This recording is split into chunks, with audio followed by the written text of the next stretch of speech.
Posso, né? Pode sim. Bom, os trancos e os barrancos, começamos a conversar.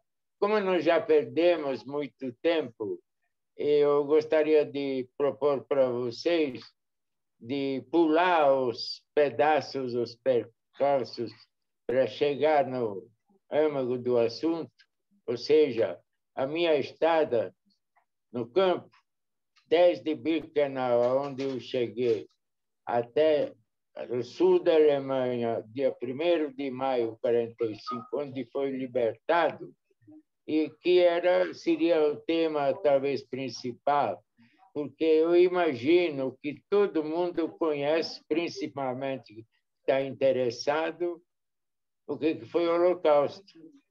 Mas, apesar de ter lido livros, assistido filmes, enfim, ouvido relatos, sempre tem alguém uma curiosidade que talvez não foi respondido até hoje para ele, e quem sabe que eu possa responder. Quero adiantar que a mente da gente, tudo que eu estiver mentindo é culpa da minha cabeça, não é intencional. Na época de Gogo, ninguém idiota falar besteira e mentir. Você pode ser desmascarado em alguns segundos, chamado de mentiroso, inclusive. Mas eu percebi que as coisas que aconteceram, e eu passei junto desde primeiro até o último minuto, e mesmo depois, como amigo meu de infância, que lamentavelmente perdi há 4 anos atrás, a qual, inclusive, eu devo a minha vida como ele deve a vida para mim. Se não tivéssemos juntos, nós não teríamos sobrevivido. A gente, às vezes, comentava alguma coisa e parava de discutir porque ninguém conseguia convencer o outro. A mente da gente mente para a gente. O primeiro fato a conferir. A minha vida da Hungria começou a 5 anos de idade, Hitler já no poder, as leis antijudaicas já, inclusive, começando a vigorar na Hungria também. E para vocês conseguirem aquilatar a intensidade do ódio já, o antissemitismo, a minha mãe, assim que nós chegamos na Hungria, me enfiou numa creche, sei lá, jardim de infância da prefeitura mesmo, da cidade. E quando a tia lá, a gente me apresentou para a turma, dizendo, olha, esse rapaz veio do Brasil, chama Judeu Stern, já apareceu um menino que tirou o sapato dele e começava a querer botar na minha cara para eu lamber o salto do sapato dele. Você vê como já era formado em odiar, né? Já sabia odiar os judeus.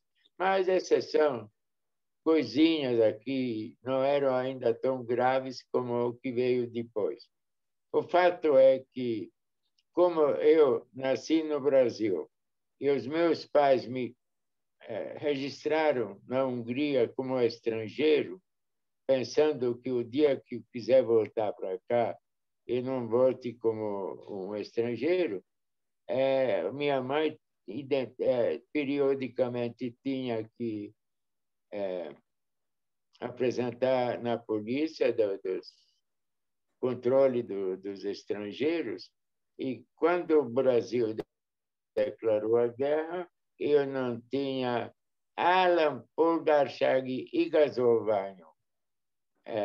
Eu fui, minha mãe teve que me entregar às autoridades e eu fui não deportado, fui internado em Munkacs-Újhely alá. Ottan nessa cidade que a gente estava construindo nosso próprio futuro campo de trabalho, no meio da floresta.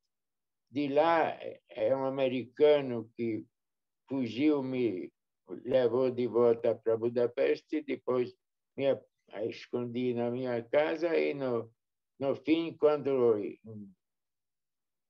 os alemães chegaram em 19 de março, eu não precisava mais esconder, começaram o gueto, o gueto abre, o gueto fecha, outro abre, outro fecha, até chegar a Budafok Téglagyár. É uma olaria em Budapeste, da onde nós fomos parar em Birkenau. De Birkenau, eu fui selecionado para Auschwitz-Monowitz, não, tentando, porque logo foi embora. Borracha sintética e gasolina também sintético. De lá me levaram para Varsóvia para limpar tijolos no gueto destruído, para mandar tudo à noite para a Alemanha, já bombardeada, porque eles não tinham mais tempo de fabricar tijolos. De lá eu fui levado para Dachau, de Dachau para Mühldorf, e de Mühldorf para Wallager, de Wallager para... Ai, caramba! Enfim. E de lá fui embarcado num desses campos lá, o subcampo de Dachau. Fui posto num trem, onde esse trem eu fui fechado até dia 1º de maio de 45, quando os americanos libertaram a gente. Não estava num estado muito privilegiado, não. Os americanos pesavam a gente, eu pesava 28 quilos. É um zoológico, pulga, percevejo, piolho principalmente, doença de pele, sarna, furúnculos, sujeira, sem tomar banho há não sei quanto tempo, e terrivelmente machucado para tudo que é lado, sem as minhas unhas. Mas sobrevivi. Fiquei mais 3 anos em Budapeste, na Hungria. Terminei,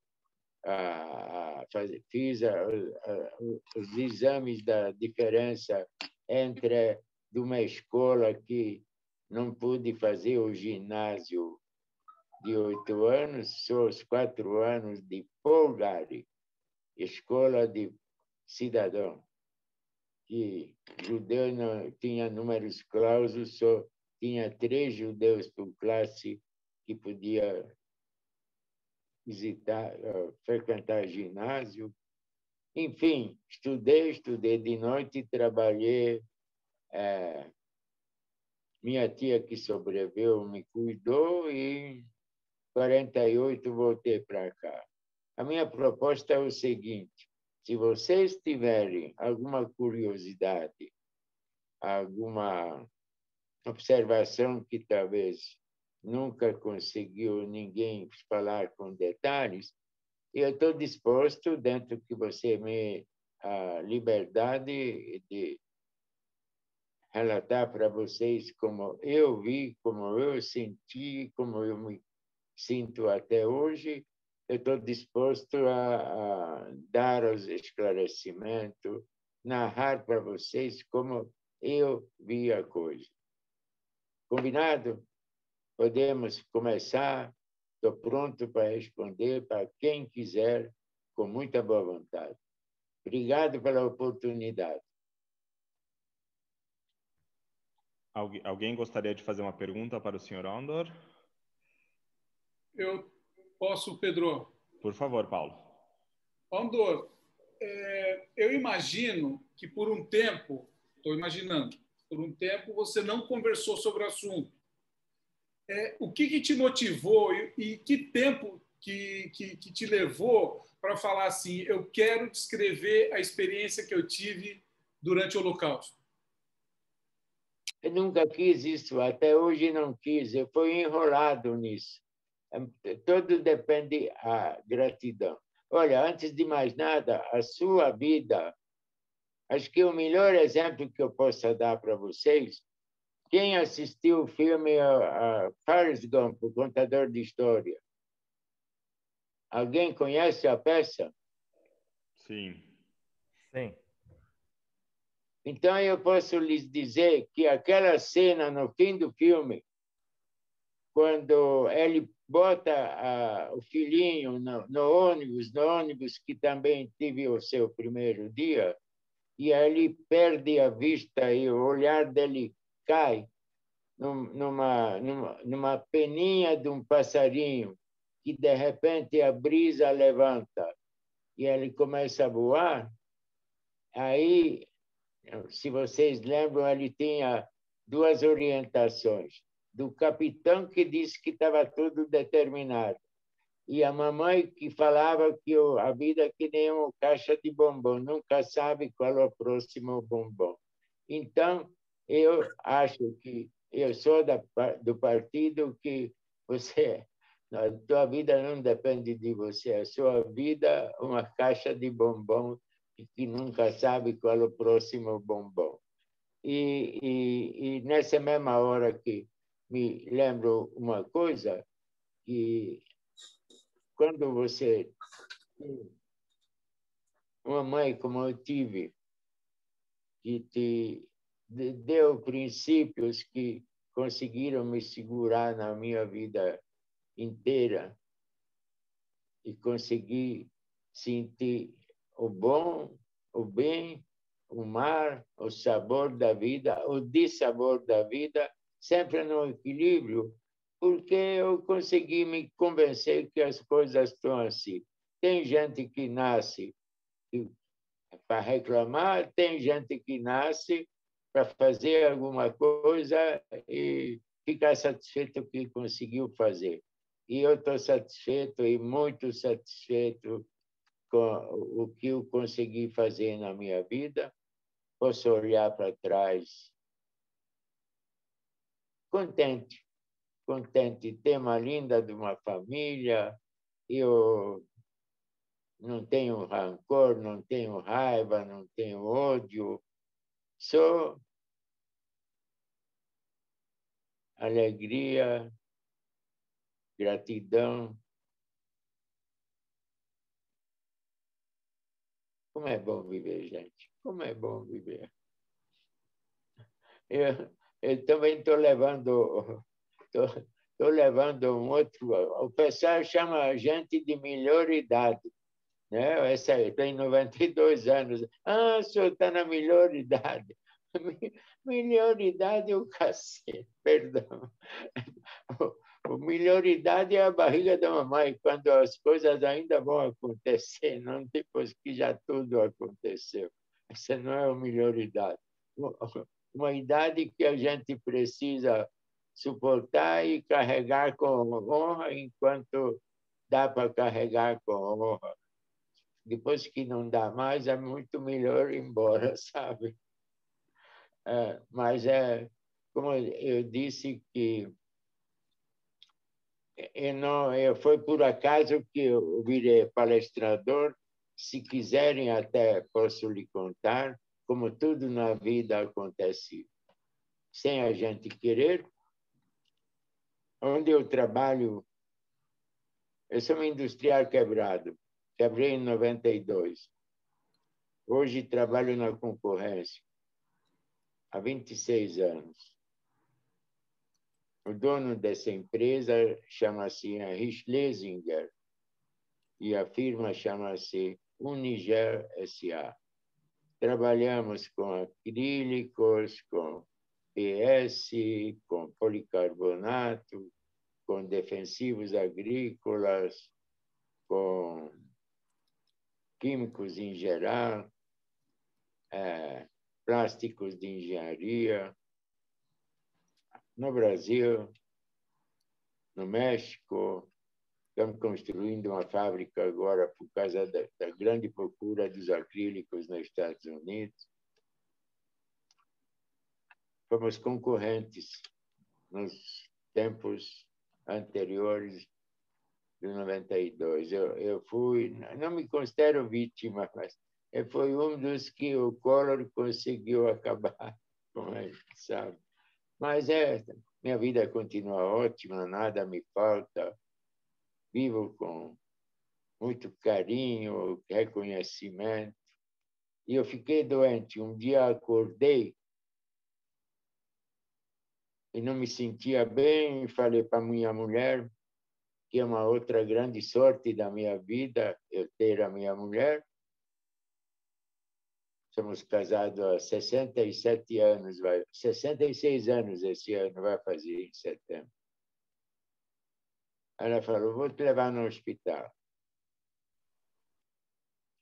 Fui lá, o cara falou, o médicozinho que me examinou, bem competente, falou, o senhor está internado na UTI, o senhor está péssimo. Falei, mas tem uma reunião às 9h30. Falou, não, o senhor está preso. E aí, lá na firma, eles ficaram sabendo que eu estava com problema no hospital. E a gestora da RH de todas as indústrias que são diversas, recebeu uma orientação do Dr. Henrique, o dono, para eu ter tudo o que eu preciso, do bom, do melhor, como eu quiser, o médico quiser. Enfim, e ela foi muito criteriosa, me mandava no hospital revistas, bombom, sei lá mais o que, me visitava a minha família, me consolando que eu vou ficar bem e tal. De qualquer forma, eu logo me restabeleci, ganhei 3 standzinhos na minha coronária e tal. E a vida continua. Uns tempos depois, ele perguntou, uns tempos depois, essa senhora me procurou e falou assim, Sr. André, eu ouvi dizer que o senhor teve uma passagem na Europa durante a guerra, no campo de concentração. É verdade? Eu falei, é. Ela falou, eu sou mãe de trigêmeos, 2 meninas e um menino. Eles têm 15 para 16 anos. O assunto deles é o Holocausto. Eles estudam na melhor escola de Santos, chama-se Universitas. O professor Gabriel, que está aí conosco, é um dos professores de lá. Da onde esse chato me conheceu? Aí eu falei, olha, Márcia, eu não posso te dizer não, mas eu preciso te avisar uma coisa. Eu não sou palestrante, nunca falei em público, eu não sei como anda a minha mente, estou convencido que a minha mente, inclusive, mente. Mas eu não posso te dizer, não. Sou obrigado de ir com você, no mínimo que eu vou poder fazer, é retribuir essa imensa bondade como você me tratou. Eu fui fazer a minha primeira palestra no Colégio Universidade de Santos. Isso foi em 2008. Vocês não podem imaginar o sucesso que eu tive. E que me fez falar a gratidão de ela me tratou tão bem, senão talvez nunca tivesse aberto a boca, porque eu não senti a menor necessidade. E de lá nasceram dezenas e dezenas e centenas de palestras.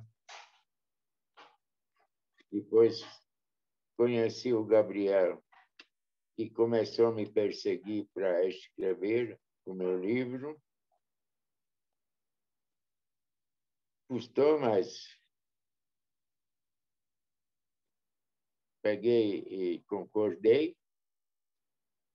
Depois, ele não se bastou com as minhas explicações, começou a falar em queria ver o Holocausto. Eu, na realidade, acho que ele não acreditava, mas eu nunca quis ser herói, viu? Lá ninguém era herói. Era, era um grande sortudo, ganhava na loteria cada dia que ainda estava vivo. Esse sim. Mas eu concordei, marcamos um encontro em Budapeste, mandei para ele, mostrei para ele a minha infância, onde eu estudei, onde aprendi a nadar, remar, patinar, enfim, viver como criança, que cheguei lá com 5 anos.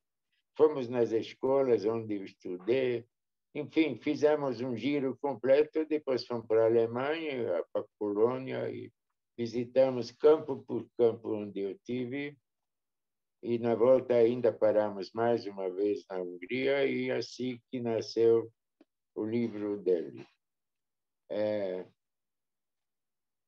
Também nunca imaginei que isso ia ter um sucesso daquele tamanho, mas o Gabriel era um bom mestre para extrair confissões dos outros. Nunca imaginei que eu conseguiria relatar tanta coisa com ele. E, principalmente, aquela nossa ida para lá, que deu para ele uma base bem mais firme de poder fazer o livro. Essa aqui é a história que eu virei palestrador. Respondi? Muito bem, eu creio, né? Olhem que eu acho que tem uma pergunta agora. Pelo menos estava com a mão levantada. Pois não.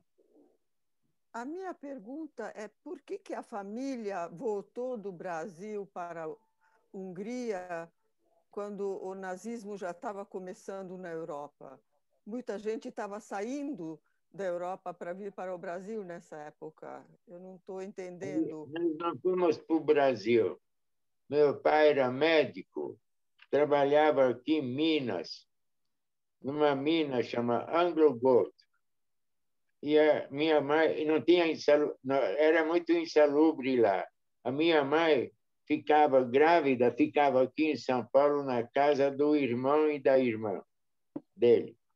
E meu pai lá em Minas, lá tinha lepra, sífilis, impaludismo, doença de Chagas, o que você quiser. Minha mãe não queria nem pisar para lá.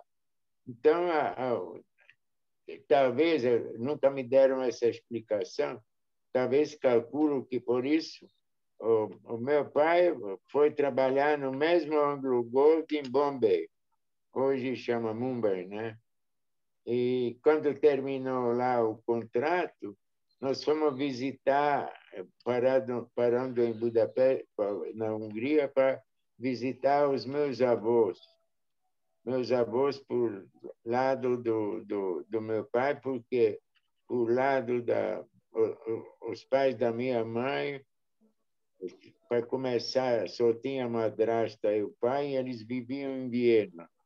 Então, nós paramos na Hungria, mesmo na casa dos meus avós, e acabamos ficando lá. Depois, meus pais se divorciaram, meu pai depois sumiu na minha vida. Vim encontrar ele depois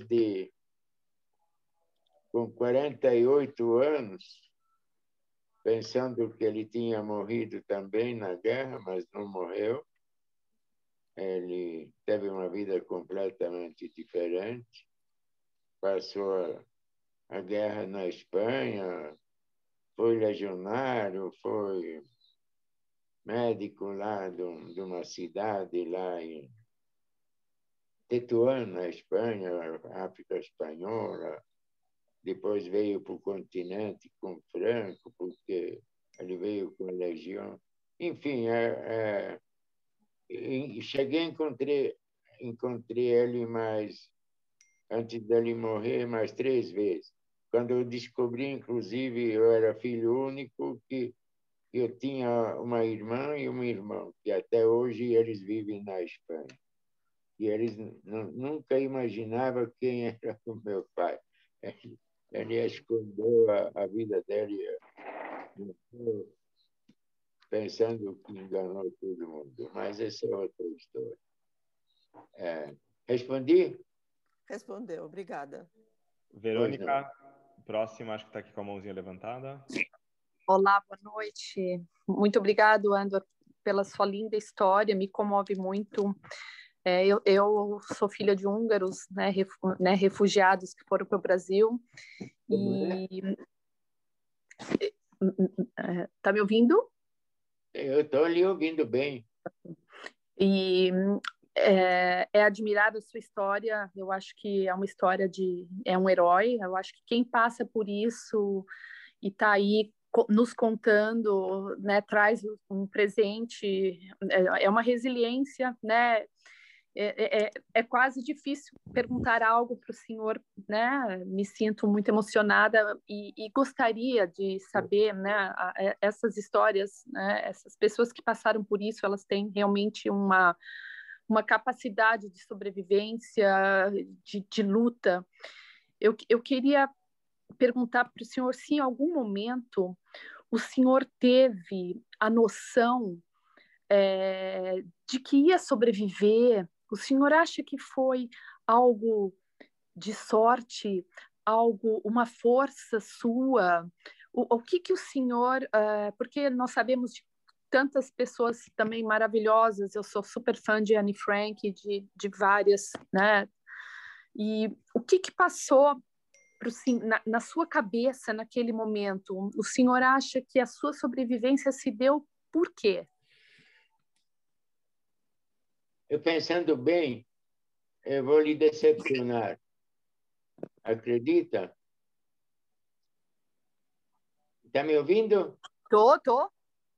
Eu vou lhe decepcionar. Lá ninguém é herói, ninguém pensa, ninguém tem opinião. Todo mundo vira um zumbi. Você me permite? Você tem que entender uma coisa.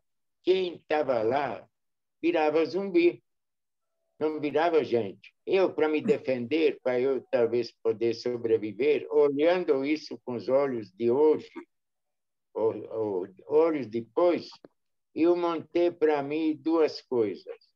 Uma coisa, para não sentir muita falta da minha mãe, não lembrar dela, eu montava dentro da minha barriga uma espécie de uma ferramenta, não sei se é uma maquininha de furar, uma chave de fenda, e toda vez que me lembrava da minha mãe, eu me machucava lá dentro, eu sentia o meu estômago lá e sendo incomodado, machucando com alguma coisa de aço duro. Claro que isso é na imaginação. Uhum. E outro, você tem que entender de um processo. Quando você está lá e ainda está sobrevivendo, não foi embora logo no início, antes de você se desgastar, você vira um zumbi. Você, a sua condição humana deixa de existir. O seu nojo desaparece. Quer ver um exemplo? Você imagina, você tem uma alimentação que você direto comeu, vazou.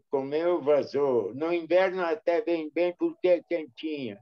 Já imaginou o nojo que você teria hoje? E eu achava bom, ai, que quentinho, que bom. Você deixa de ser gente, você se desmoraliza para você mesmo. Passa tudo.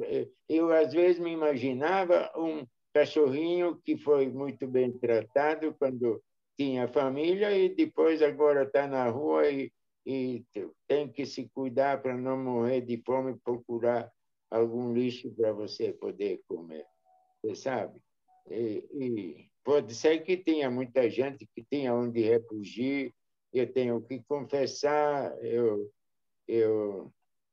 não era religioso, eu venho de uma família de judeus de sei lá quantos anos na Hungria, que eram muito assimilados, aquele tipo de judeu que uma vez por ano ia no Ano Novo e no Yom Kippur na sinagoga, que, sabe, não tinha, não tinha. A minha avó, a mãe do meu pai, que era religiosa, que tinha uma família, era inclusive, tinha cozinha, cocheiro, ficava apavorada quando aparecia lá, para não misturar lá o garfo com a faca de, sei lá, de manteiga. Exigia os 3 filhos que ela tinha toda sexta-feira não acender as velas, e o único neto que tinha era eu, mas parou por aí.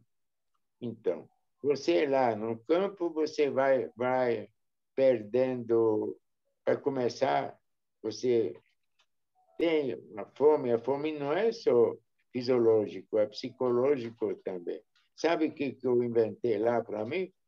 Jantar virtual. Eu fechava meus olhos, na minha frente tinha uma fileira de armários com delicadezas assim de frios, queijos, geleias, compotas, o que você possa imaginar, e fazia 2, 3 sanduíches toda noite para mim, comendo virtualmente.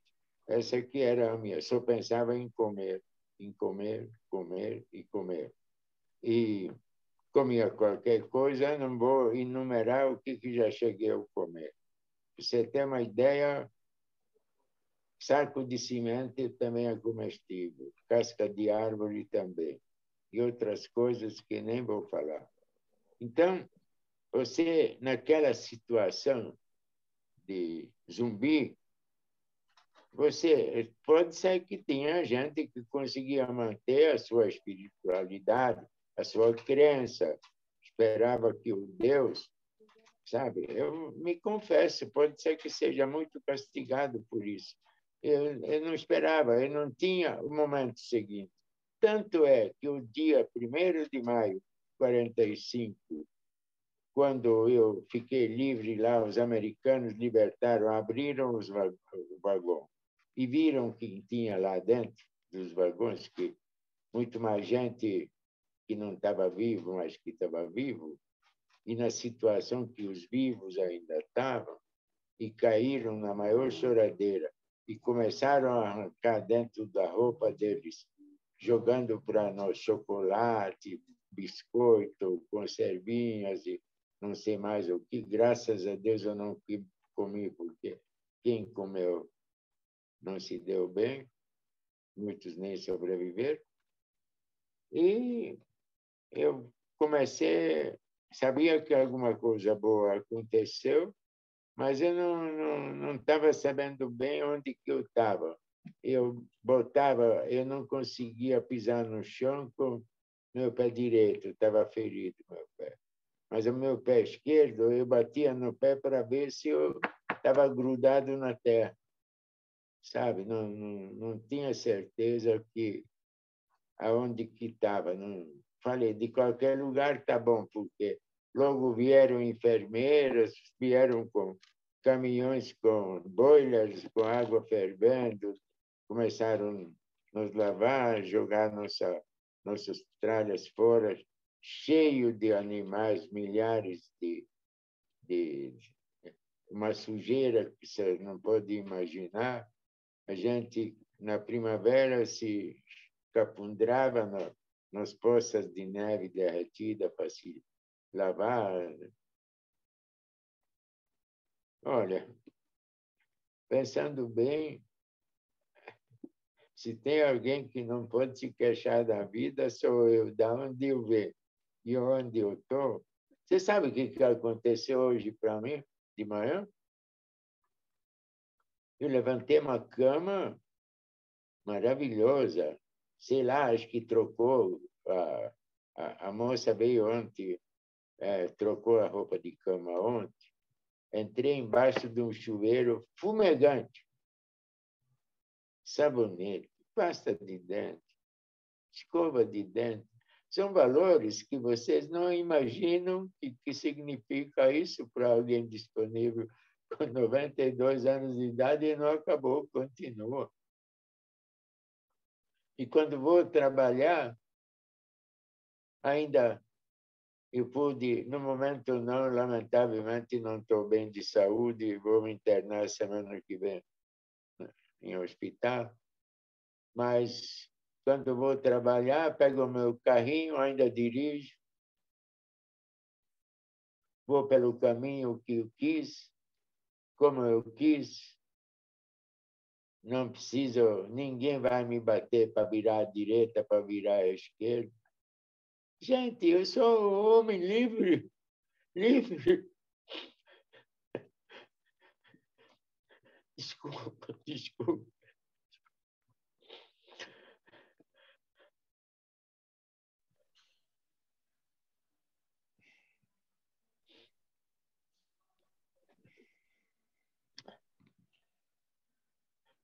Por favor, desculpe.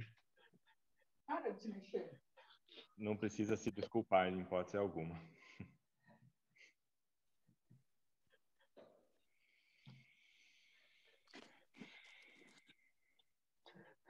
Estou muito ruim de ânimo, desculpe. Podemos continuar. Muito obrigado. Vejo que a Laura tinha uma pergunta, não sei se ela gostaria de fazer. Eu também tenho uma pergunta, depois se você puder me encaixar na fila. Suzana? Tá bom. Laura? Eu estou falando da Hungria e por diferentes razões também estudo essa época, os anos 30, os anos 40 e o que aconteceu na Hungria durante a guerra e especialmente lá para o fim, depois da ocupação alemã, 19 de março de 44. E o que eu acho, mais eu leio, mais eu acho que o que aconteceu à Hungria é um desastre tão total que é difícil achar assim, teria havido tanta saída disso. E como se fosse assim um destino terrível que nos encaminhasse para isto. Eu não sei, mas a coisa é até hoje muito, muito discutida. As pessoas em certos fóruns falam todos os dias sobre isso. Como é que teria sido se? Como é que teria sido assim? Não é? Isso é uma pergunta muito pouco histórica, mas o que eu gostaria de saber do senhor, se conhece, se tem ouvido dessas discussões que acontecem até hoje na Hungria sobre isso. Quem teve mais responsabilidade? Até que ponto a Hungria era um país inerte que se deixou quase levar para essa catástrofe, né? Se o senhor, por exemplo, o que eu leio que o senhor tinha 15 anos na altura, também o Kertész Imre, quem ganhou o prêmio Nobel com o seu livro, se o senhor conhece esse livro, se tem algum contato com a gente daqui que fala muito sobre isso mesmo. Quem é o livro? Como que chama o livro? Justa Lanchad, não sei Ah, se... eu tenho o filme também. Eu tenho os dois. Tem em húngaro e tem em português. Sim, sim. Sim. A história dele é parecida com a minha história também. Você me permite dar uma explicação a respeito do que eu acho? Andor, só um intervalo, Andor. Remove um pouquinho o seu copo da frente do celular. Isso. Obrigado. Esqueci. Deixa eu lhe dizer uma coisa. Se você chegar na minha casa, você vai ver. Eu voltei para a Hungria depois que desde 1961, a primeira vez que eu voltei. Eu voltei para cá em 48, em 61 eu voltei em pleno, depois de 1956. E a minha família, graças a Deus, sobraram 5 pessoas. Aliás, essa parece uma explicação. Vocês que conhecem a Casa Húngara, vocês conhecem a estada aqui no Brasil 2 vezes. Um querido amigo meu chamava Fister Tamás. Alguém conhece? Eu conheço. Então, essa é Tommy. A mulher dele, a Juji, também você conhece. Eu conheço. Sim, sim. Então, a Juji, para mim, os pais da Juji, eu tenho família na Hungria hoje, graças aos pais do Juji, que a minha tia, a única corajosa, que se escondeu na casa deles e sobreviveram. Então, a Juji, para mim, é como se fosse minha filha, minha irmã, minha tudo. Você sabia disso, que o pai dele, inclusive, eu pedi lá em Jerusalém, ele como considerado justo? Você sabia disso? Não. Não? O pai dela salvou. Eu tenho família hoje graças ao pai da Juji. E aí quando ele veio para o Brasil, claro que eu esperei ele com os braços abertos, ficamos muito bons amigos e somos até hoje.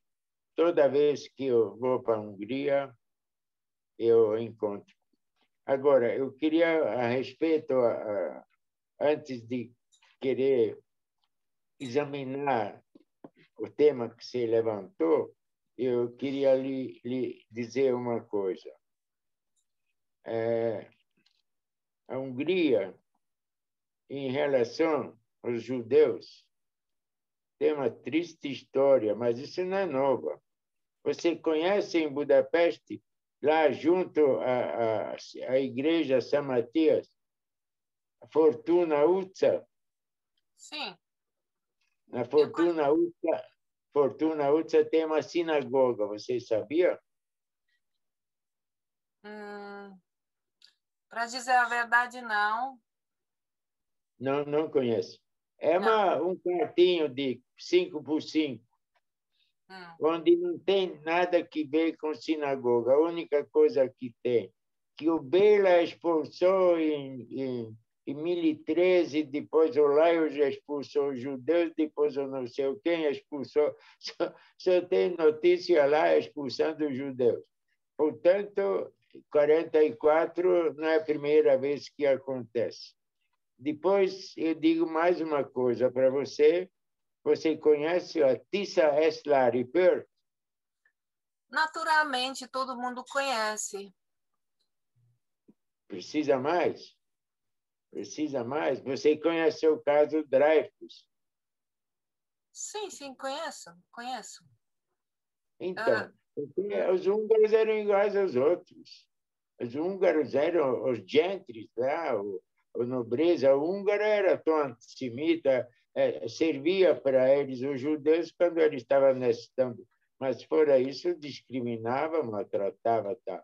E depois quando deram uma oportunidade para os judeus, quando fizeram Kiegyezés, sabe o que significa essa palavra?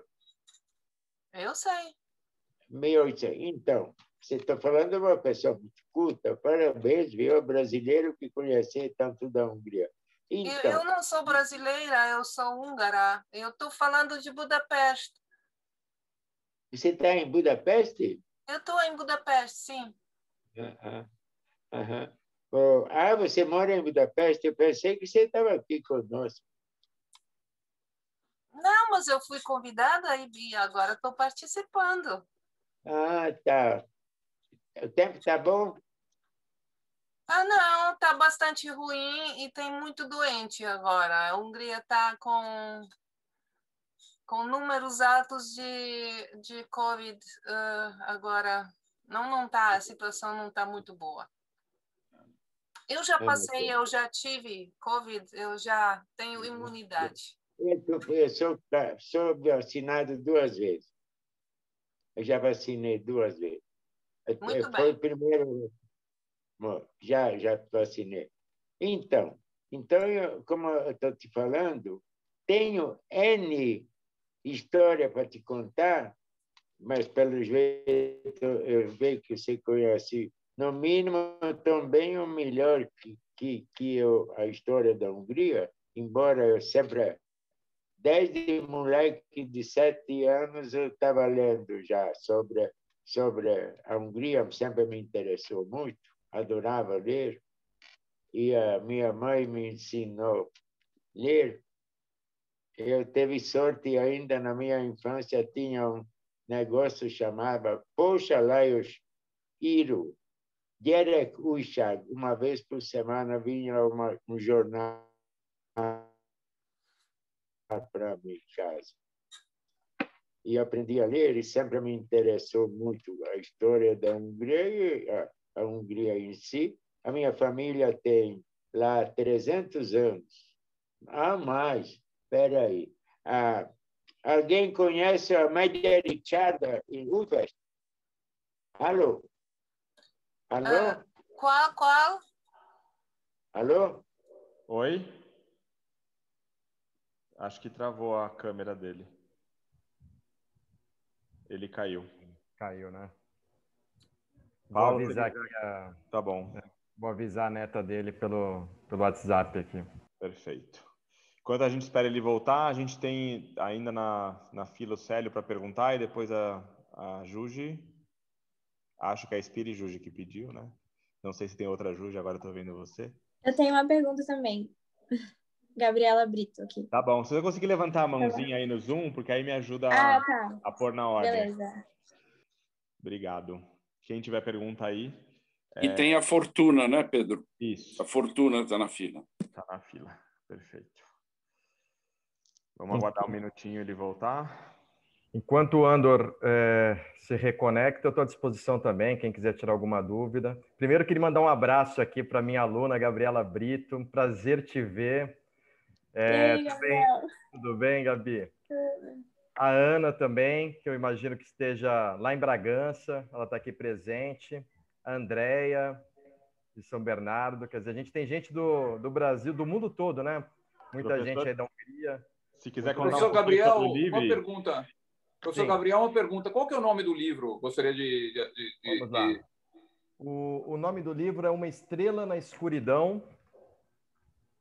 E quem tiver interesse pode adquirir, só que por enquanto a gente só consegue comercializar aqui no Brasil, né? A gente ainda não tem a tradução e nem a possibilidade de estar entregando fora do Brasil. Mas quem tiver interesse, bom, está aparecendo aí na tela, pode adquirir pelo meu site, gabrielpierin.com, e lá tem a seção de livros, né? Dos livros que eu escrevi, e aí pode ser adquirido por lá que eu faço a entrega. Gabriel, Opa. Eu falar se tem em e-book. Não, por enquanto não, mas a gente já está providenciando a adaptação para e-book. Bacana. Por favor, porque eu moro nos Emirados Árabes, moro em Dubai. E gostaria Olha muito. Só. Falei que tinha gente do mundo inteiro e temos mesmo, hein? Caramba, que legal. E eu estou em Portugal, então preciso do e-book. Olha que bacana, que legal. Muito bom. Eu vou colocar aqui, pessoal, o site do professor Gabriel aqui no bate-papo, quem quiser copiar, enquanto a gente aqui vai esperando. Conta um pouquinho, Gabriel, como foi escrever esse livro. Foi fantástico, né? O Andor, ele deu um resumo de como a gente se conheceu. Eu sou professor aqui em Santos, né, no Colégio Universas, foi onde ele deu a primeira palestra, onde eu pude conhecê-lo, e a partir daí a gente estabeleceu uma amizade. Em 2013 eu senti essa necessidade de levar a história dele, né, para mais pessoas, né? E veio a ideia então de fazer o livro. Em 2014 nós fizemos essa viagem, essa trajetória juntos, né? Fomos para Budapeste, de Budapeste seguimos por todos os campos de concentração até o lugar de libertação dele no sul da Alemanha. Em 2015 o livro foi lançado e a quantidade de palestras só aumentou, né? A gente passou a dar palestras em vários lugares do Brasil. Isso se intensificou em 2018, quando a gente teve a possibilidade, o convite de participar do programa Conversa com Bial, né? Um programa aí com dimensão até internacional, né? Então, foi uma grande alavancada, muita gente ficou conhecendo a história dele. Quem tiver curiosidade também, dá para puxar esse programa no YouTube, no Globoplay. Em 2017, um ano antes, a gente lançou a versão adaptada para HQ, História em Quadrinhos, né? Esse livro eu também consigo comercializar, né? Foi um sucesso, ficou entre as 10 melhores adaptações de 2017, e agora a gente está na produção aí de um documentário, né? O neto do Andor, o Vitor Cohen, é um dos produtores, já está no estágio final. É que com a pandemia tudo acabou paralisando, né? O Andor já voltou aí, viu, Gabriel? Já voltou? Já. Então vamos lá, Andor, voltando aí com você. Ele tá no mudo, eu não sei se... Tá no mudo? Tá, eu não consigo tirar ele do mudo, eu só consigo pedir para ele sair do mudo. Não sei se tem como pedir para alguém. Não sei se ele está escutando, a Natália, que é a neta dele, se estiver ouvindo, para tirar o Andor aí do mudo. Eu acho que ele estava falando pelo computador e a imagem estava saindo pela... Tava tudo no celular já tinha acertado. Ah, já estava? Já. Gabriel, o HQ já está à venda também?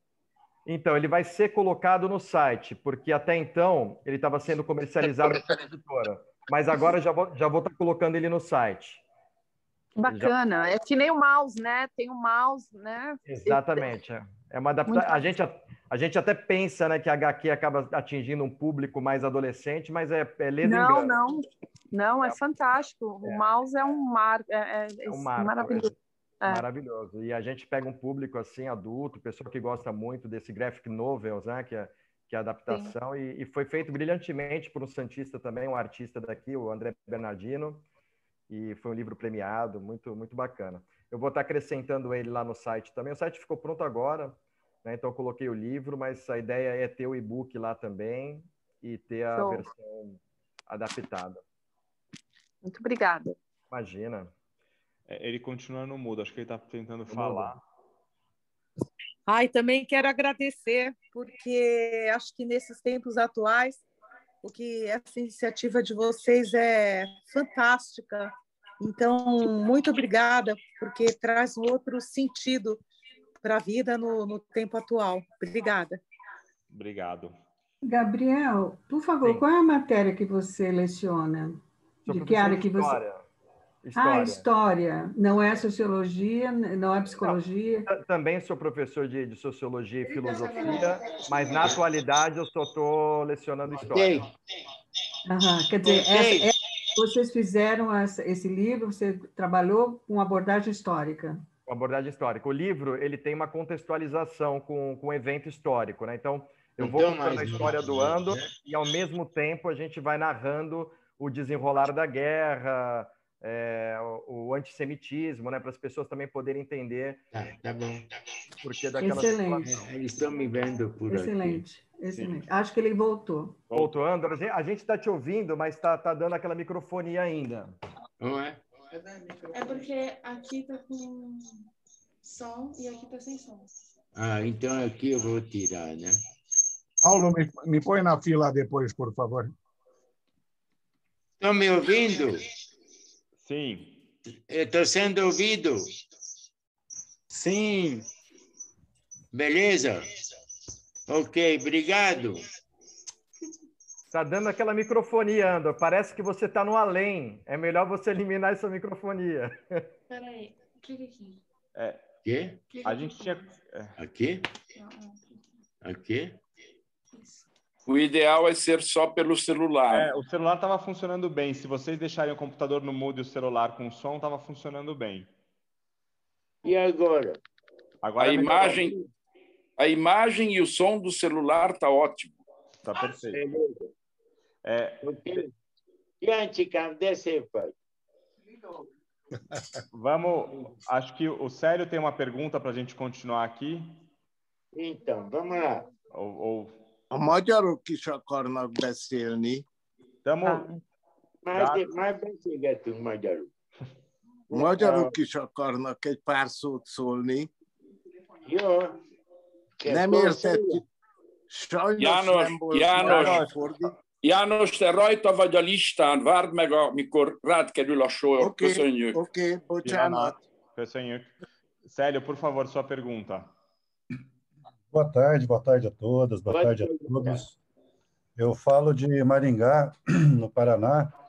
O Paulo Reimo, meu cunhado, que me convidou para participar aqui, a quem eu já agradeço muito. Estou emocionado aqui de ouvir o nosso palestrante. Sou professor na universidade e sou também, participo de um grupo de leitura de literatura aqui em Maringá. E um dos livros que nós lemos recentemente foi o do Primo Levi, É Isto o Nome. E esse livro foi, assim, ao mesmo tempo empolgante de ler, mas foi, como eu brinco assim, quase toda a página um soco na boca do estômago, né? Perturbador, né? E foi um relato de alguém que sobreviveu, e até fazendo uma conexão com a pergunta do Paulo, ele também demorou muito tempo, né, para conseguir falar sobre essa trágica experiência, e aí resolveu também escrever o livro, né? E eu gostaria de saber do Andor, assim, se ele conhece este livro, né, do Primo Levi, né, um italiano, e se, por um acaso, tem algum paralelo, né, entre a história que ele conta, porque vários aspectos que ele estava falando, né, de zumbi, né, é muito parecido, né, muito próximo com o que o Primo Levi conta no livro dele, né? E eu não tive a oportunidade de ler ainda o seu livro, né, mas eu fiquei curioso, né, de saber se o senhor já leu, se o senhor, enfim, tem uma opinião, né? E muito obrigado por poder participar. Eu li do Primo Levi, o Caput, lembra do Caput? Az, hogy állandóan kírja ezt a receptet, hogy fölveszem. Videóra valamit csináltam, ami nem jó. Kírja. Pode seguir, acho que tinha alguém com o microfone aberto.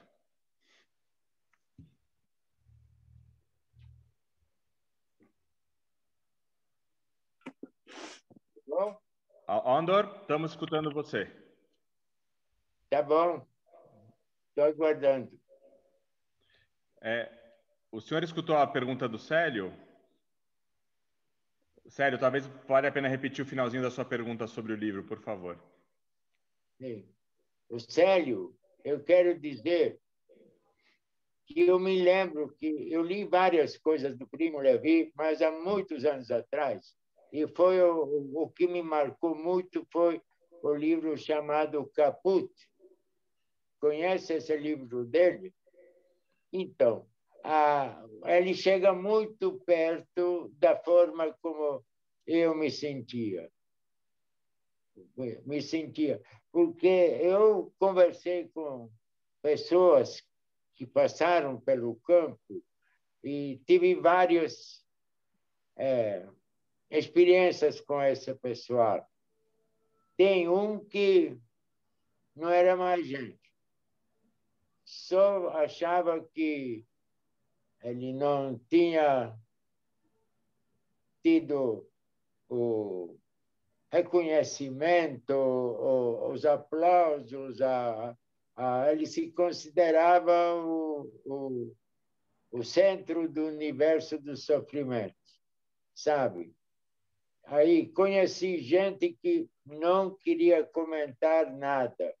A minha filha tinha uma sogra que passou 6 anos, ela era polonesa, de 39 a 45, passou em campo por campo.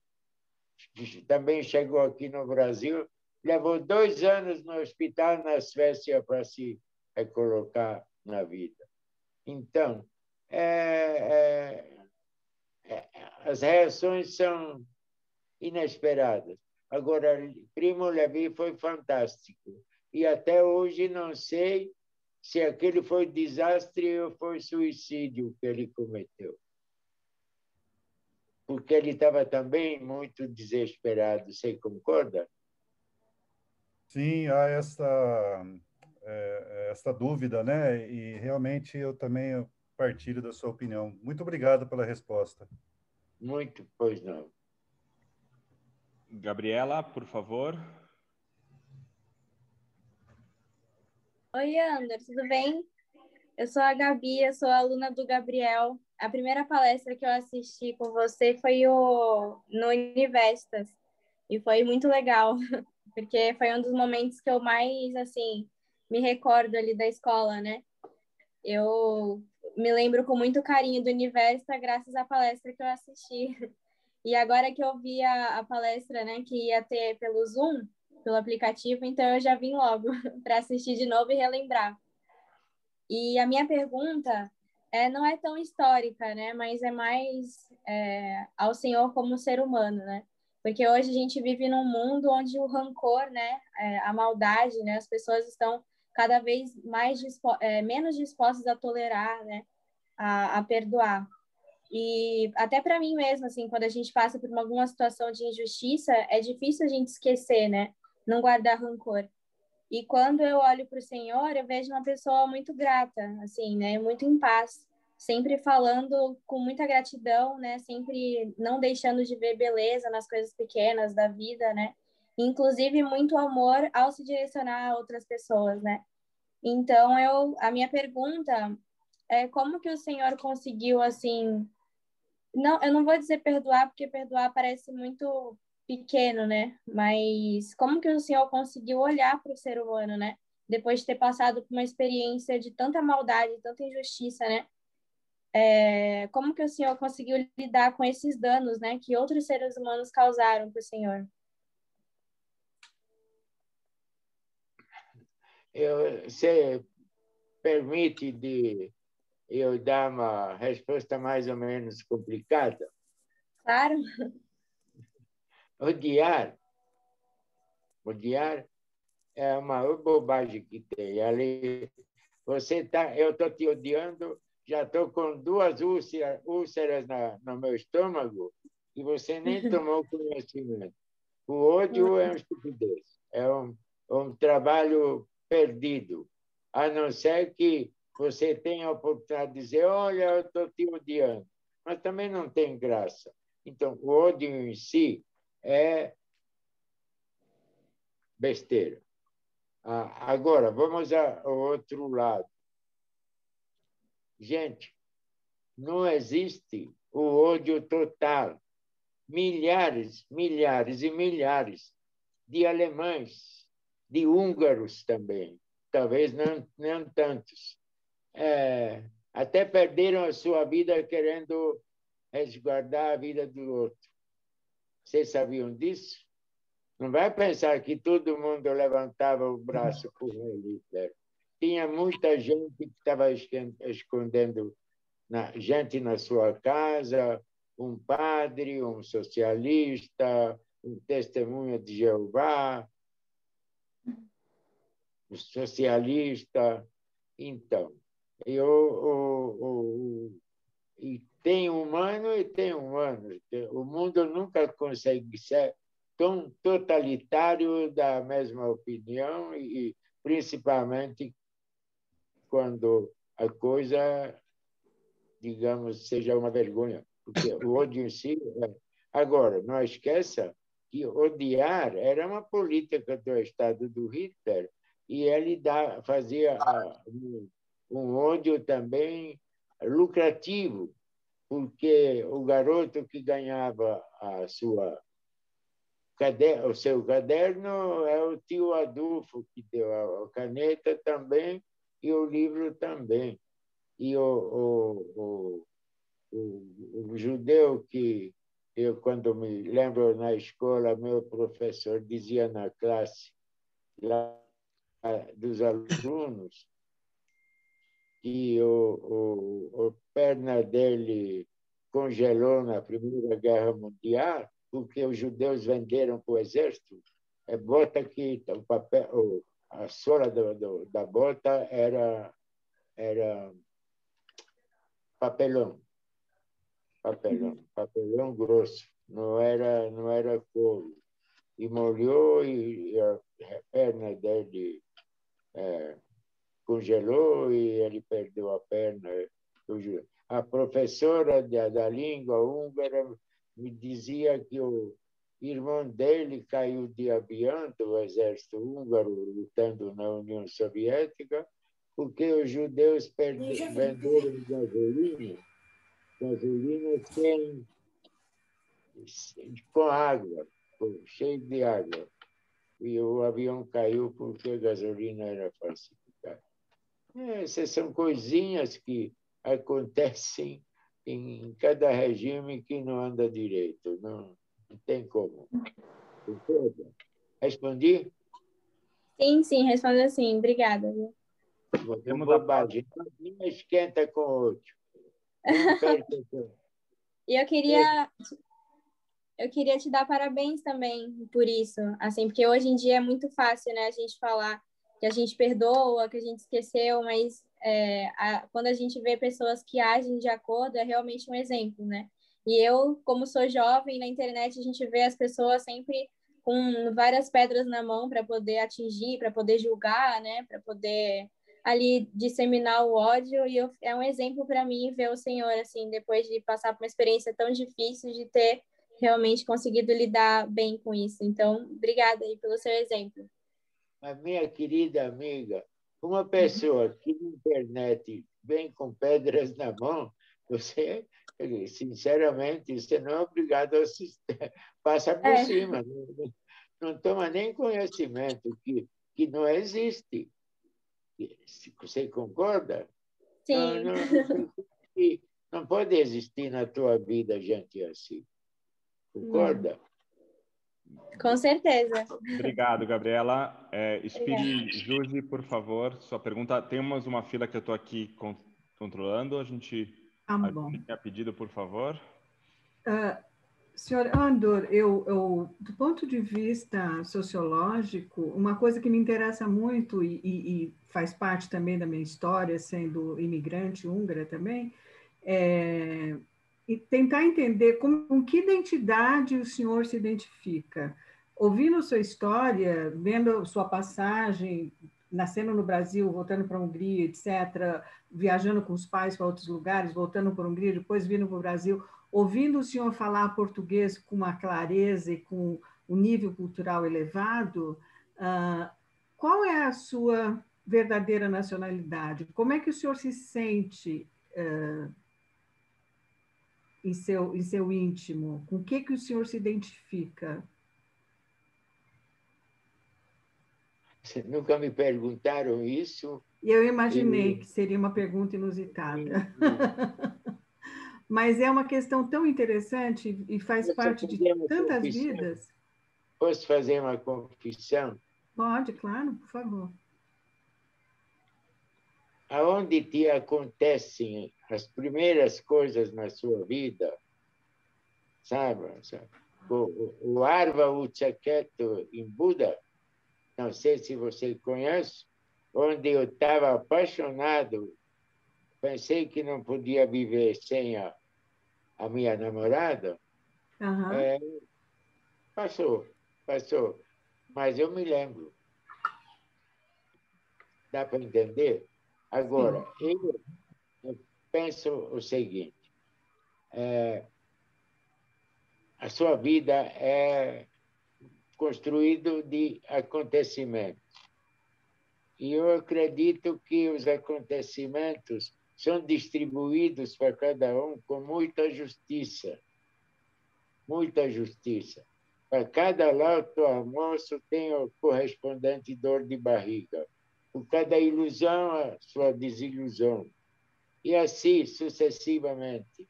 A vida é equilibrada, dá e recebe, dá e recebe. Então, e se você conseguir navegar nesses extremos, que na realidade são extremos, porque são coisas boas e más que acontecendo, e ser justo contigo mesmo, você vai ver que a vida te dá a oportunidade de sempre estar com as contas pagas. Não precisa passar por um processo onde você vai ser julgado. Você é julgado aqui mesmo conforme você age. E não acredito que alguém seja... Até pode acontecer alguma coisa, às vezes, que talvez depois não é compensada ou não é cobrado também. Mas normalmente você está sempre com as suas contas apertadas, então acertado. E eu não vejo aqui grandes conflitos, autoconflitos, querendo dizer que se você tem uma vida que, se você se considera decente, a única coisa que eu quero acreditar e acredito que gente com G de gente decente, ainda é maioria, vale a pena viver. Os que não são, ainda são minorias e nós venceremos. Não precisa incomodar eles mesmos vão desaparecer. Sou idiota? Quem sabe? Mas eu acho que a gente pode esperar que o seu próximo, se for bem tratado, eles vão tratar bem a gente. Concorda? Sim, nesse ponto, sim. Tá ótimo. Obrigada. A senhora tem uma carinha tão bonitinha de húngara, viu? Hát magyar vagyok. Hát én is Magyarországon születtem. Budapesten születtem. És hol tetszik élni? Itt élek São Pauloba, 7 éves koromban érkeztem ki Brazíliába, 57-ben, szóval, de eu vou repetir minha pergunta, não a pergunta, mas o porquê que eu estou preocupada, é uma questão que eu estudo faz anos. Eu estive de volta na Hungria pela primeira vez em 2014, chegamos no Brasil em 57, e em 2014 eu voltei para a Hungria, ainda tenho parentes e família, etc. E foi muito curioso, porque todo mundo me perguntava assim, como é que você se sente voltando para casa? Né? Haza, visszajönni, haza, visszaérni. E eu não me identificava com isso, porque eu não me sentia... Lá na Hungria, eu era completamente estranha. Para mim, ouvir pessoas falando húngaro na rua era uma coisa esquisitíssima, porque não fazia parte da minha história. Então, ser uma nativa, falar húngaro sem sotaque nenhum e ser completamente nativa, não me deu identidade húngara até um determinado nível, porque quando eu voltei para o Brasil, continuei contemplando tudo o que tinha me acontecido, na verdade descobri que sim, que culturalmente, e aquela estrutura emocional que o senhor mencionou no começo, que a sua mãe lhe deu essa estrutura emocional, etc., tão forte, que lhe permitiu passar por muitas coisas, eu acho que essa estrutura emocional e cultural é muito mais húngara do que brasileira, né? Mas me fez muito bem descobrir, entender a minha história, a minha identidade como nem tanto húngara, nem tanto brasileira, na verdade, um misto de tudo isso.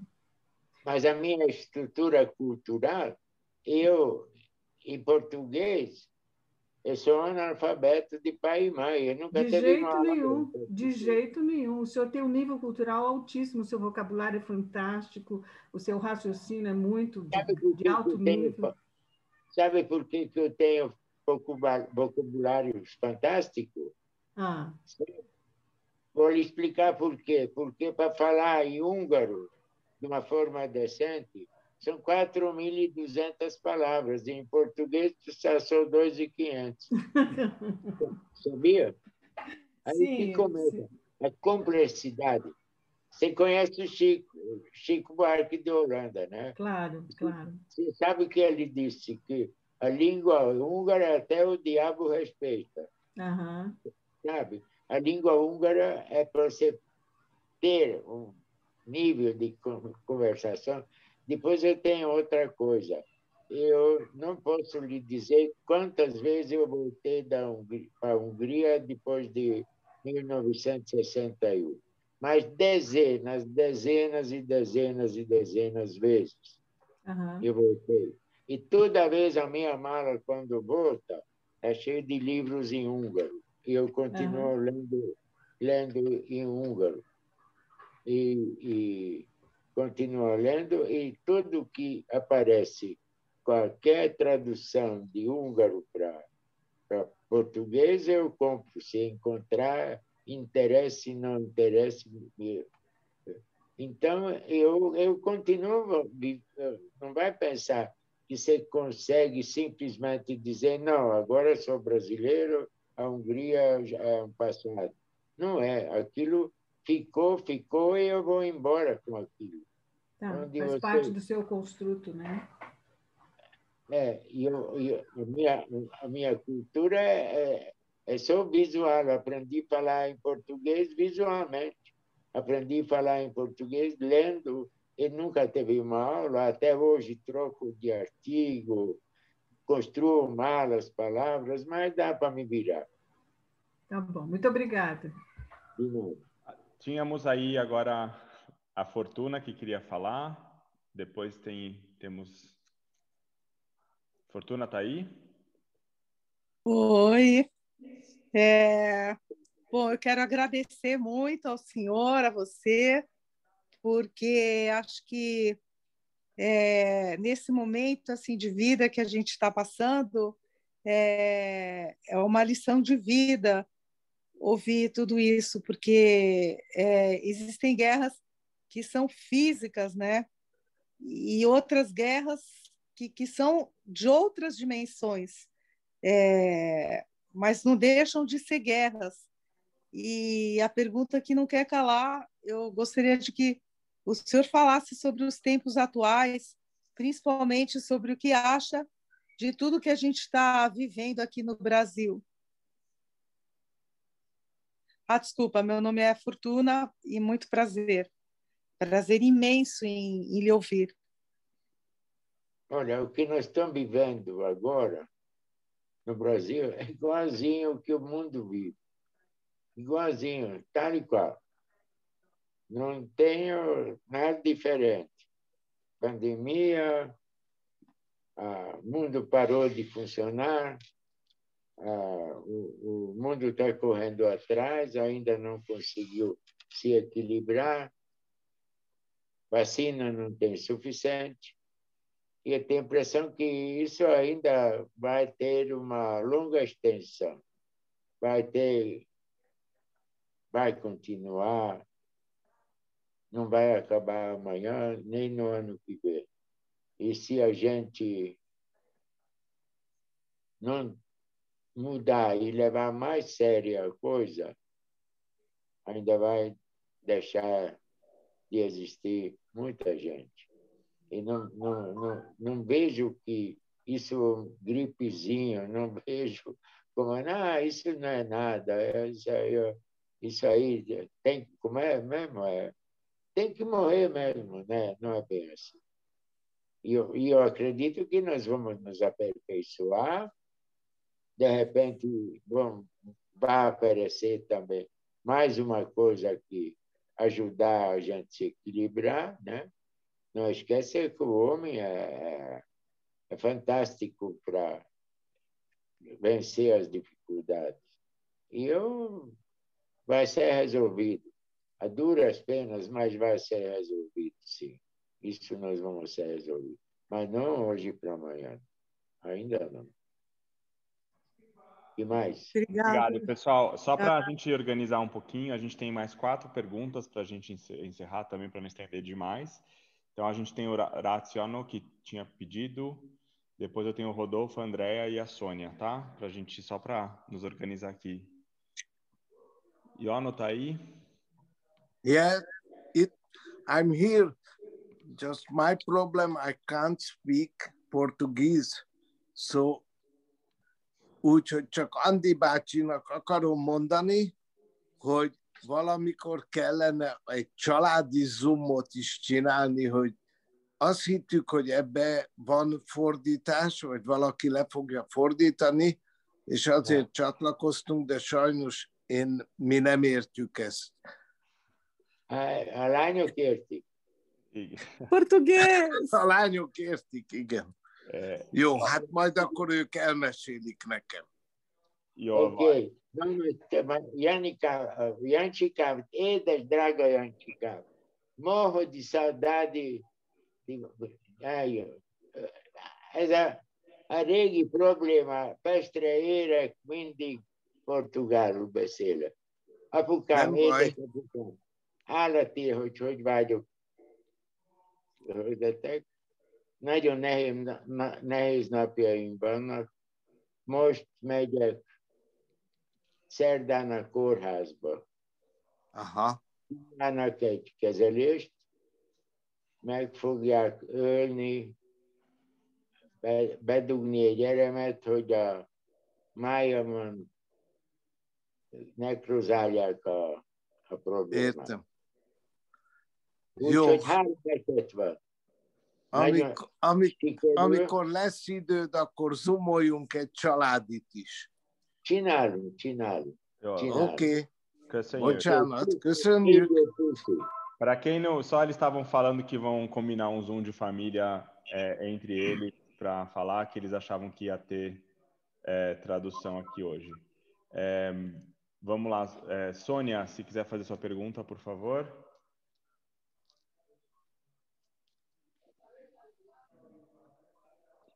Ai, desculpa, boa tarde a todos. É um prazer estar aqui com pessoas de todo lugar do mundo, né?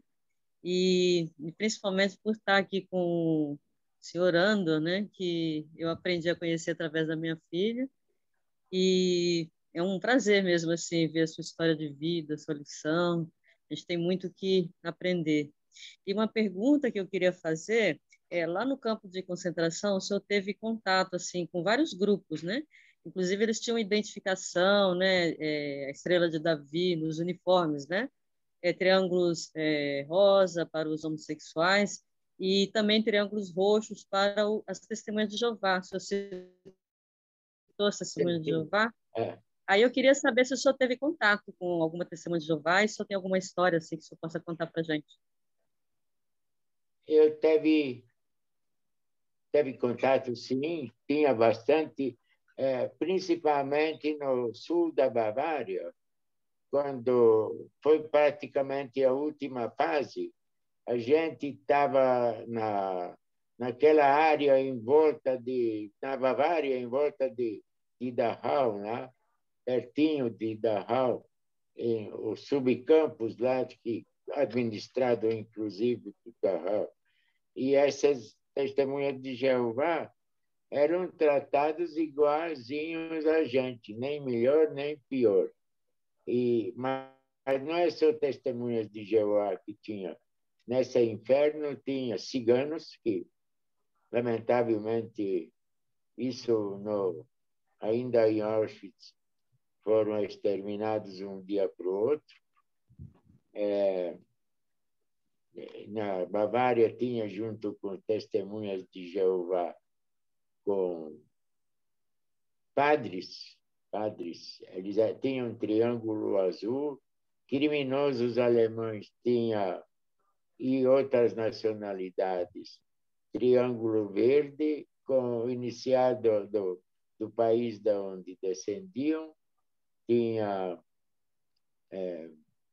padre também protestante, tinha judeu, né? Também tinha rabino também, alguns até conseguiram, defendendo do campo, até arranjar uma posição, e E eles se portavam como proeminentes, esqueceram que eles eram rabinos que deviam cuidar da leva.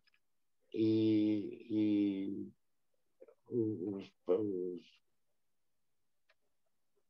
lamentavelmente, sofrendo por igual, também não tinha uma performance melhor de sobreviver os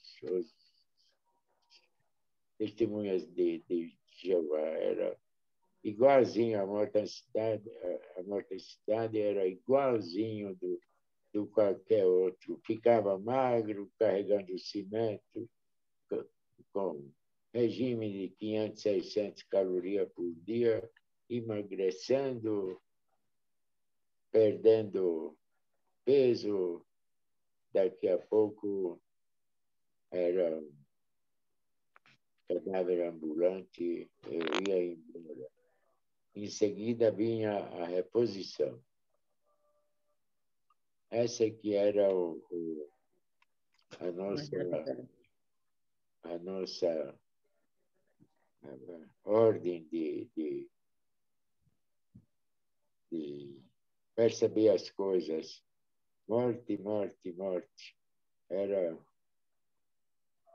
Ia embora para Dachau, o crematório, e vinha a reposição, o refil, sei lá, a reposição. Vinha porque Dachau era o depositário de gente disponível para serem distribuídos no Arbeitslager, campo de trabalho. Ok?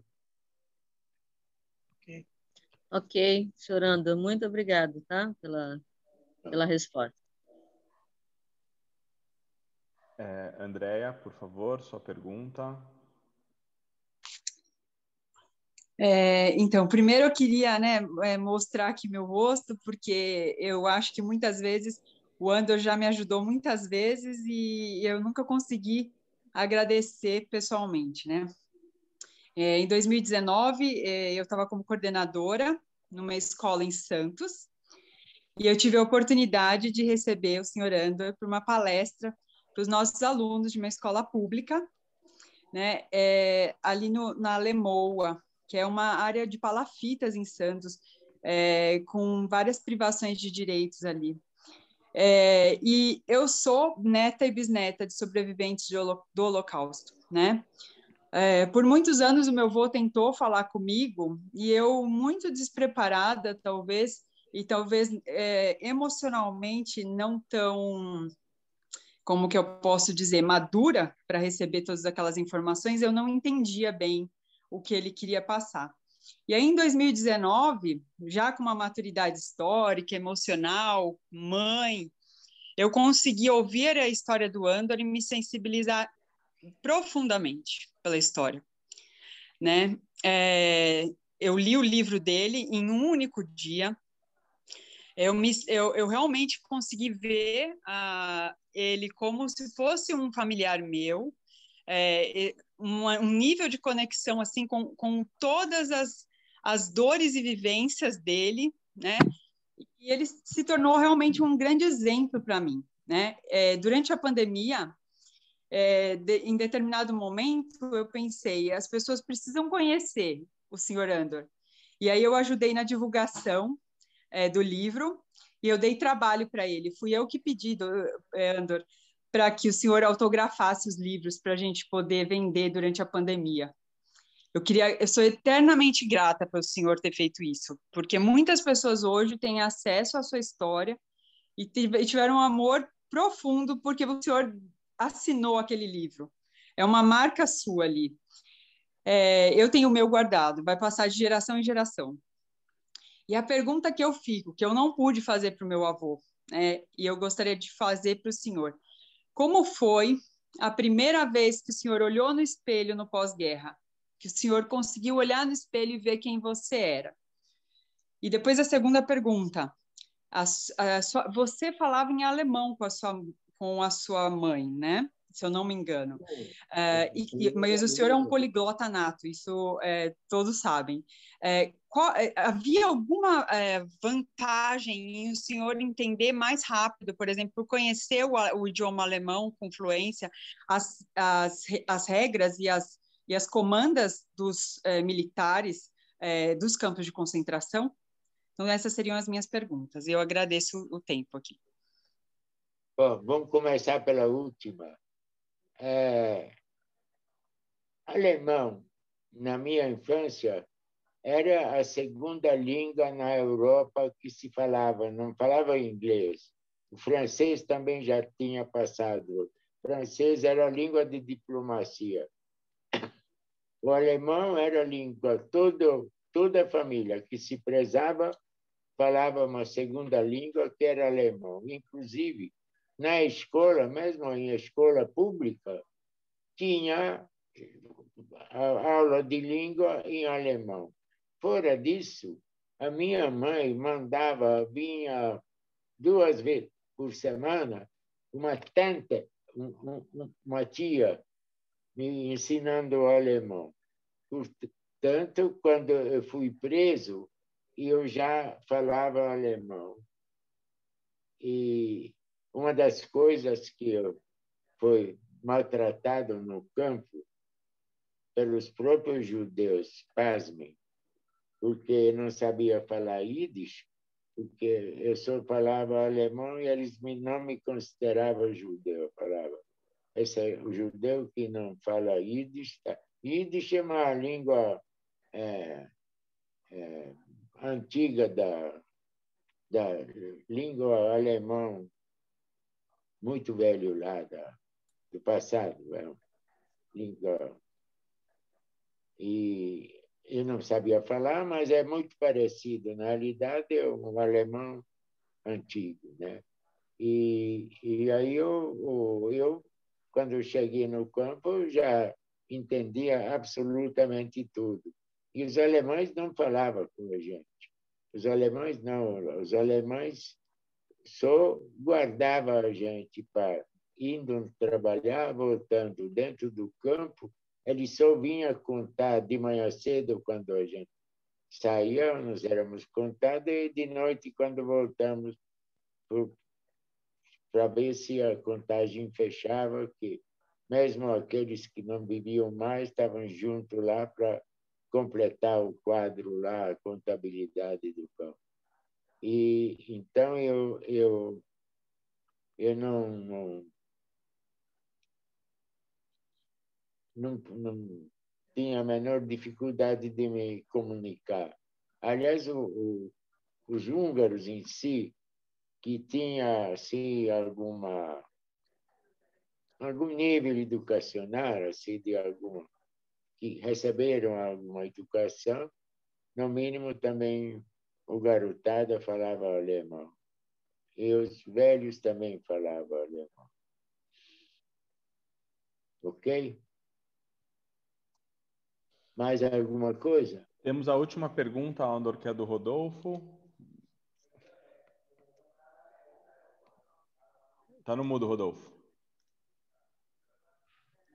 Prazer. Pronto. Sziasztok. Que saudade de todos aí, da Magyar Ház. Estou muito feliz de participar desse evento. E temos uma sincronicidade aqui. Eu estou aqui do lado de uma ex-aluna da Universitas. A Celi estudou na Universitas. No Universitas. Lá em Santos. Eu sou aluna do Universitas em Santos. Eu me formei em 89 no colegial. Algum tempinho. Andor, a sua abordagem, a sua forma de expressar as coisas realmente demonstra uma sabedoria que me deixa muito envaidecido de poder ter essa oportunidade de ouvir.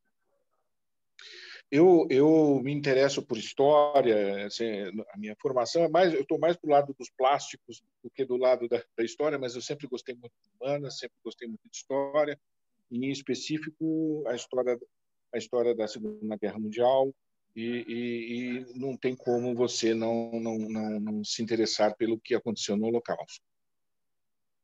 E ao longo do tempo vem aparecendo, apesar dos negacionistas, existem imbecis, né? Existem idiotas que negam o Holocausto, né? Existem pessoas, no meu entender, que têm má fé. Só que, primeiro, hoje no mundo, não só no Brasil, mas no mundo, o que é assustador é que a mesma linha de raciocínio que levou ao Holocausto ainda ela persiste, né? Outro dia eu assisti um documentário alemão sobre era o Contador de Auschwitz, acho que está na Netflix, que a coisa é muito atual, né? Então é assustador vermos que a história do Holocausto está aqui na minha porta e existem pessoas que, além de negar, ainda seguem a mesma linha de raciocínio.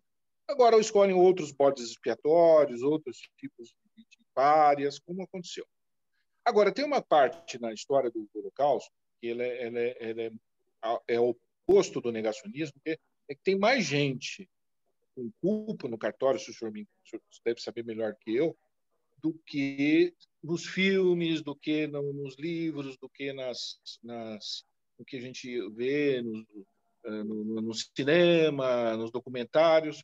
Por exemplo, o senhor deve saber que a logística, né, aqueles números, eram todos, a logística do Holocausto foi feita por máquinas IBM. A IBM nega, né, que participou, mas as máquinas, as máquinas Olerites, que serviram como base para a logística, né? E que o Ford fornecia caminhões, então, ou seja, ainda é uma história mal contada. E eu queria perguntar para o senhor se do que o senhor vê, do que o senhor vê as pessoas contando normalmente, principalmente no que nós temos acesso, né, documentários, etc. O que foi mal contado? Porque a impressão que uma coisa que se omite, por exemplo, é que os campos de trabalho tinham um objetivo, não era simplesmente castigar as pessoas que estavam lá presas, eles tinham um objetivo, existiam pessoas ganhando com aquilo, né? Não era apenas o fanatismo.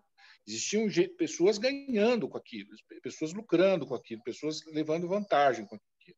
Então, o que o senhor poderia contar? É a primeira vez que eu tenho essa oportunidade de perguntar para alguém que esteve lá o que é mal contado, o que o senhor gostaria de contar para nós? O que acontecia lá? Olha, o que acontecia lá e que não se fala, as pessoas não comentam, não deixam claro. A impressão que eu tenho que a grande maioria das pessoas que sobreviveu saiu de lá mudo. Para começar, uma fase na minha vida, eu fui parar no psiquiatra e o psiquiatra me disse que gente que ele chegou a tratar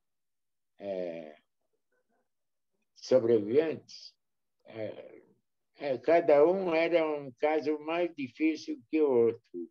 Não queriam falar, queriam esquecer, e eram pessoas que nunca saíram lá do campo. Aliás, uma vez ele mesmo me disse que quem esteve lá nunca mais sai.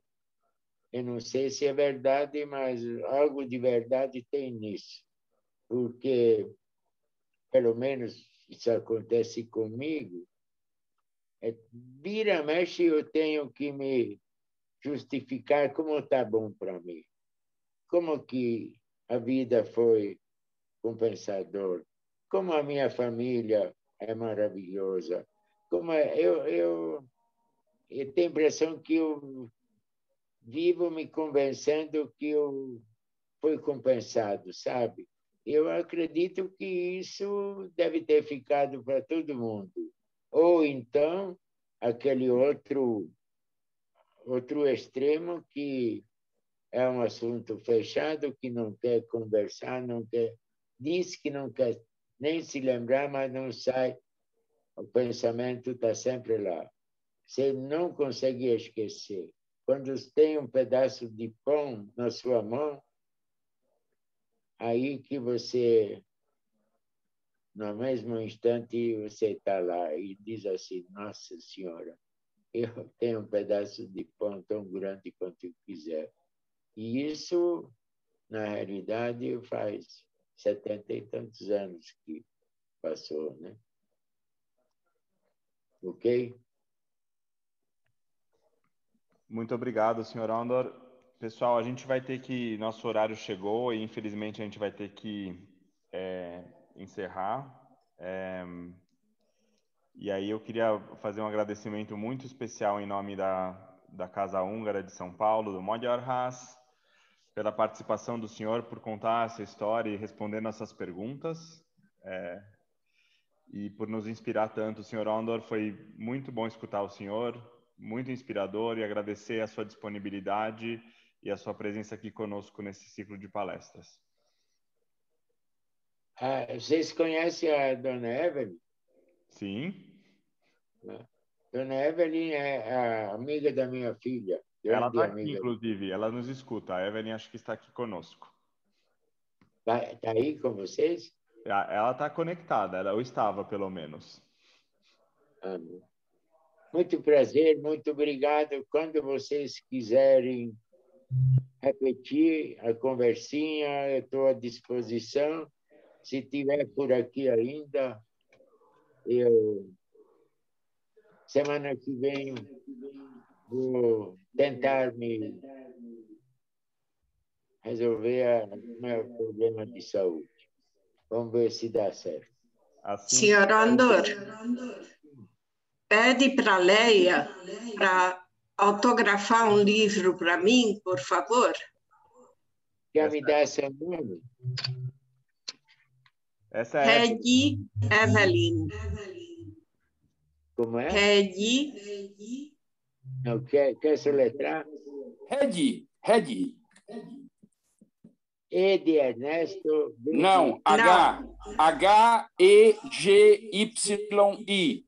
Como montanha em húngaro. Regi. E D? Depois... Posso letrar, seu Andor, por favor? É H-E-G-Y-I.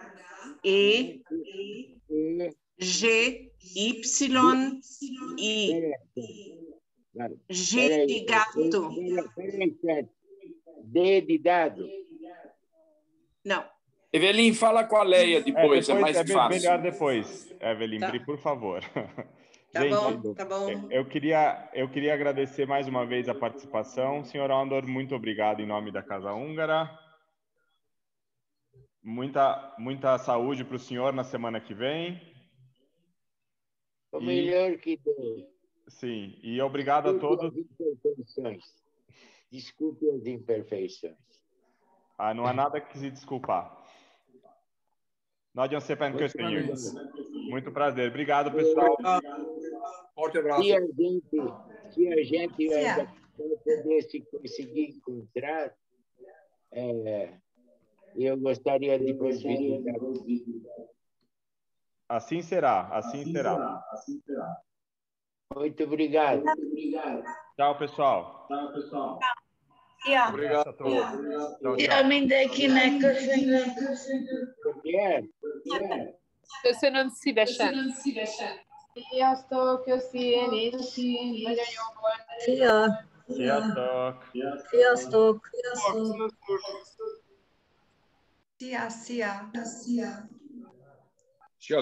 Sziasztok.